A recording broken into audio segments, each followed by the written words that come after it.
صرفنا إليك نفرا من الجن يستمعون القرآن فلما حضروه قالوا أنصتوا فلما قضي ولوا إلى قومهم منذرين قالوا يا قومنا إنا سمعنا كتابا أنزل من بعد موسى مصدقا لما بين يديه يهدي إلى الحق وإلى طريق مستقيم يا قومنا أجيبوا داعي الله وآمنوا به يغفر لكم من ذنوبكم ويجركم من عذاب أليم ومن لا يجب داعي الله فليس بمعجز في الأرض وليس له من دونه أولياء أولئك في ضلال مبين أولم يروا أن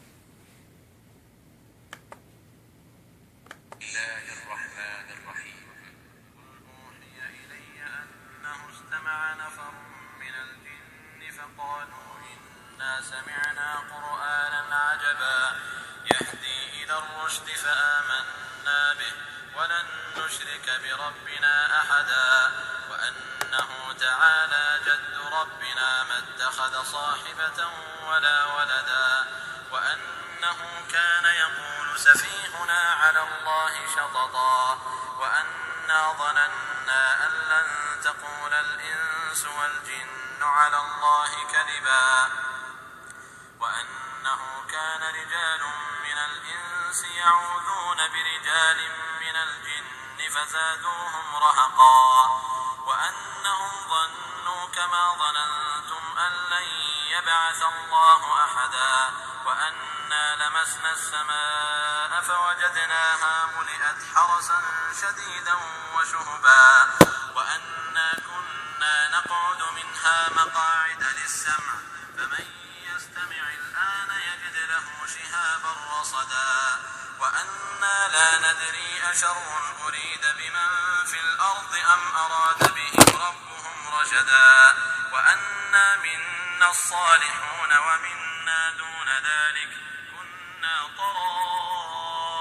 قددا وأنا ظننا أن لن نعجز الله في الأرض ولن نعجزه هربا وأنا لما سمعنا الهدى آمنا به فمن يؤمن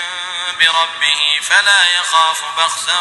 ولا رهقا وأنا منا المسلمون ومنا القاسطون فمن أسلم فأولئك تحروا رشدا وأما القاسطون فكانوا لجهنم حطبا وأن لو استقاموا على الطريقة لأسقيناهم ماء غدقا لنفتنهم فيه ومن يعرض عن ذكر ربه يسلكه عذابا صعدا وأن المساجد لله فلا تدعوا مع الله أحدا